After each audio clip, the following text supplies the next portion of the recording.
Thank you, everybody, for coming to the Aaron Torres Podcast YouTube page. If you could do me a quick favor, see that little subscribe button at the bottom of your screen? Go ahead, click that subscribe button.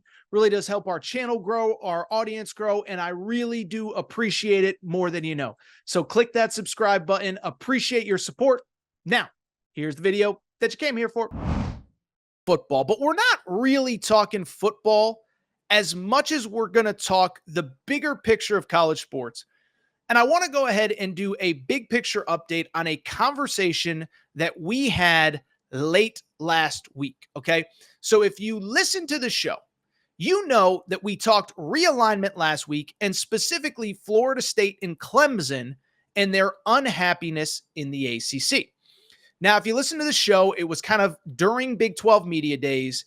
And what was really interesting was nobody would come out and say that there is a seismic move coming, because bluntly, there might not be. There's a lot of legalese involved, which we'll talk about in a minute.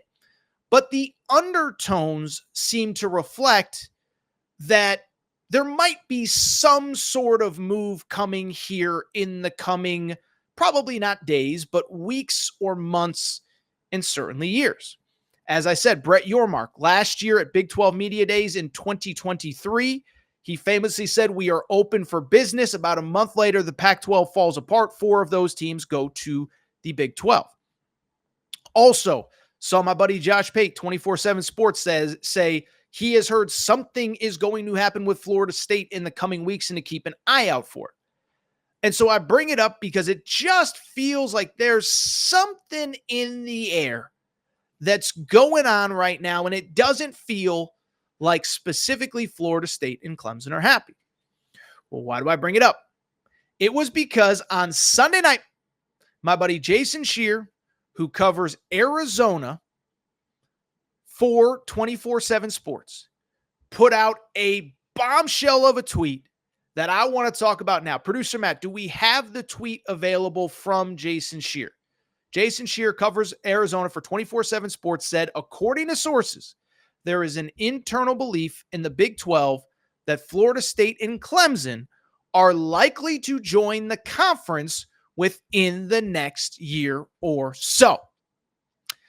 So, there's a lot to peel back. There's a lot to dive into. I saw my buddy Jason Shear take a lot of heat for that tweet because it was a little bit vague. But sometimes when you're dealing with nuanced situations like this, it does get vague. So he said, according to sources, there's an internal belief in the Big 12 that Florida State and Clemson are likely to join the conference within the next year or so.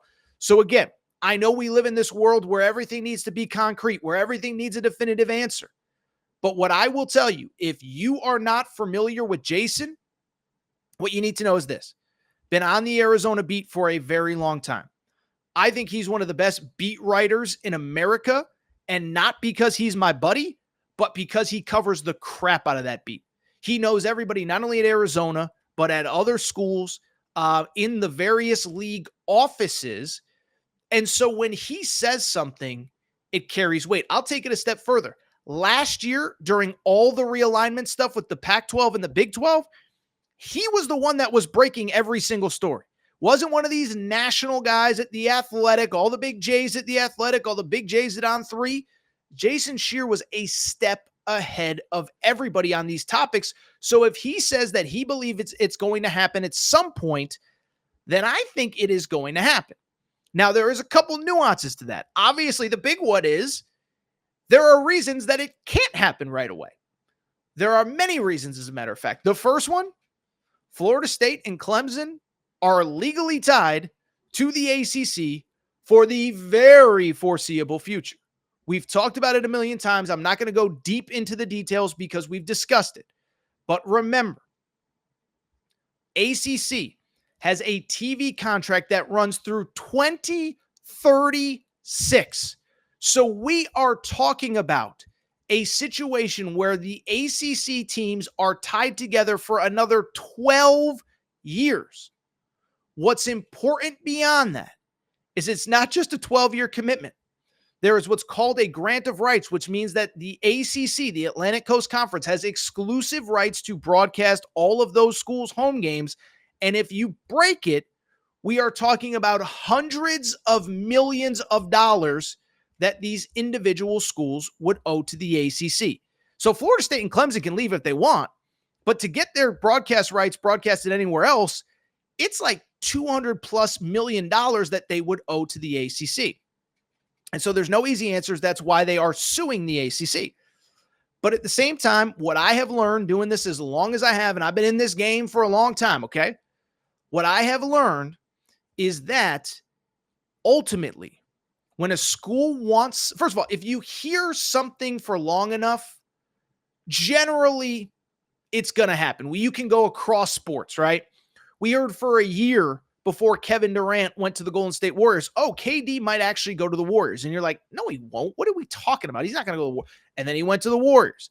You know, you go on and on down the list, fill in the blank, whatever. I mean, there are just stories that it feels like they're out there. Kevin Durant to the Brooklyn Nets. He's going to go to New York. He wants to go to New York. So that's a perfect example. And two, even if things don't make sense on paper, even if there are financial hurdles, it feels like ultimately, especially in college sports, these schools always find a way.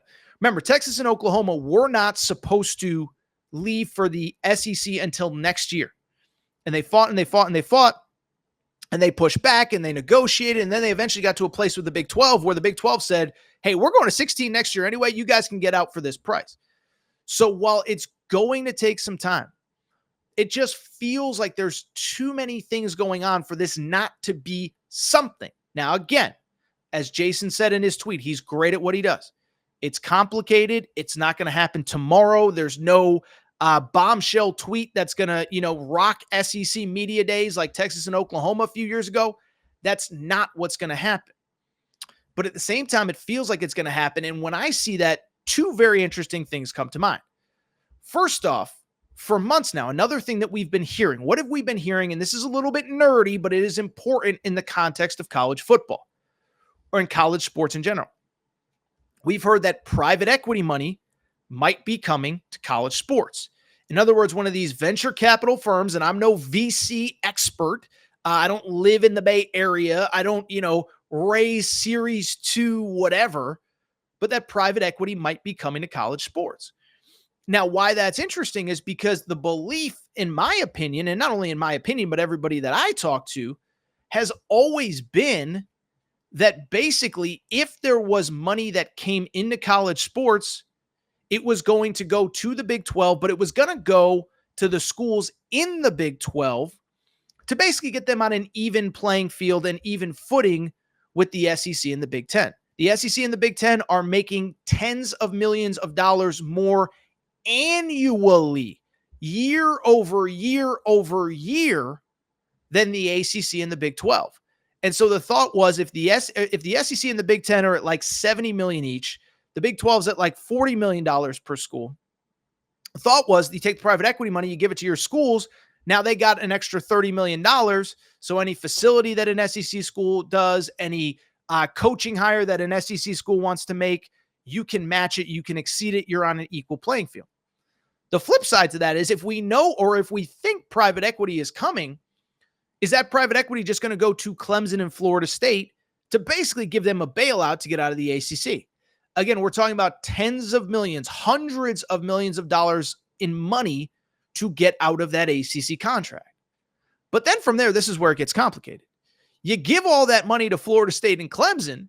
I guess my bigger question would be, now they're coming to another conference where they're not making nearly as much money as the SEC and the Big 10. And I thought the whole point of Texas or Florida State and Clemson leaving the ACC was to go to a place where they were either in the SEC or the Big 10, or they were on equal footing financially. And so to me, I'm not a math major.